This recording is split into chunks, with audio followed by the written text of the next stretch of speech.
تو یہ تمام جتنی بھی بابرکت راتیں ہیں یہ صرف اس لیے عطا ہوتی ہیں تاکہ ہمیں اللہ تعالیٰ تھوڑے عمل کے صدقے زیادہ اجر عطا فرماتا ہے۔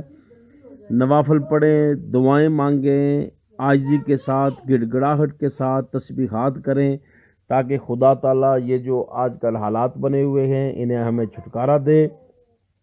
آج کی شب کے حوالے سے آپ سب سے گزارش ہے کہ آیت الکرسی اس کی باکثرت تلاوت کریں، سورہ اخلاص زیادہ سے زیادہ بار پڑھیں، سورہ رحمان، سورہ یاسین، انا آتیناک الکوثر، سورہ قدر، انا انزلناہ فی لیلۃ القدر، اور چاروں کل یہ زیادہ سے زیادہ کثرت کریں، اس کو پڑھیں۔ یہ باعث ثواب، باعث عظمت اور باعث سکون ہے۔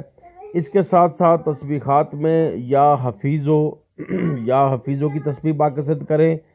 اس کے بعد آپ یہ آیت مبارکہ باکثرت پڑھیں تاکہ خدا تعالیٰ اس بیماری سے ہمیں چھٹکارا دے۔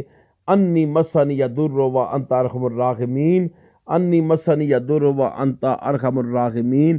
پھر اس کے بعد یہ حدیث مبارکہ زیادہ کثرت کے ساتھ پڑھیں۔ آپ سارے لوگ اللہم عافنی فی بدنی، اللہم عافنی فی سمعی، اللہم عافنی فی بصری، یہ زیادہ سے زیادہ کثرت کے ساتھ اس کی آپ تلاوت کریں، اس حدیث مبارکہ کو پڑھیں۔ پھر اس کے بعد یہ آیت کریمہ لا الہ الا انت سبحانک انی کنت من الظالمین، لا الہ الا انت سبحانک انی کنت من الظالمین، اس کی باکثرت تلاوت کریں۔ جو بھی دعا مانگیں، ورد کریں، تسبیح کریں، اول اور آخر درود پاک ضرور ہونا چاہیے۔ درود ابراہیمی کی سب سے زیادہ شان ہے جو نماز میں ہم پڑھتے ہیں۔ اس کے علاوہ بھی آپ درود پڑھ سکتے ہیں۔ کلت حیلتی وانتا وسیلتی ادرکنی یا رسول اللہ، جز اللہ عنا محمد ما هو اخلو کا درود بھی پڑھ سکتے ہیں۔ پھر اللہم صلی علی سید مولانا محمد بعدد کل ذکر ہی الف مرۃ، یا رسول اللہ حالنا، یا حبیب اللہ اسم کالنا، اننا فی بحر غم مغرقن خذ یدی ساحل لنا اشکالنا، یہ درود پاک پڑھ سکتے ہیں۔ پھر آپ اسماء اللہ پڑھ سکتے ہیں، یا رحیم و یا کریموں کی تسبیح، اس کی تسبیحات باکثرت کریں۔ یہ انشاءاللہ تعالیٰ ان حالات میں اللہ کا کرم ہم پہ ہوگا۔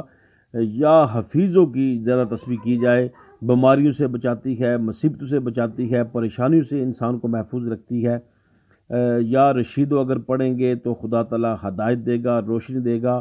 یا علیم و یا بصیرو آپ کے علم کے لیے، یا عزیز و یا غفارو عزت اور شہرت اور قدردانی کے لیے ہے۔ لہٰذا جو کچھ بھی ہے ضرور پڑھیں، تسبیحات کریں، نوافل پڑھیں، مگر آنسوؤں کے ساتھ، خشوع و خضوع کے ساتھ دعائیں مانگیں، گڑ گڑا کے۔ خدا تعالیٰ کو انسان کی عاجزی بہت پسند ہے، وہ ان آنسوؤں کی بڑی قدر کرتا ہے۔ یہی آنسو وسیلہ شفاعت بنیں گے، لہٰذا رو رو کے مانگے، انشاءاللہ تعالیٰ اللہ ملک پاکستان پہ خیر کرے گا، عالم اسلام کی خیر کرے گا، بلکہ پوری انسانیت کو اس بیماری کے شکنجے سے نکالے گا انشاءاللہ تعالیٰ۔ اللہ تعالیٰ جزائے خیر عطا فرمائے، آمین ثم آمین۔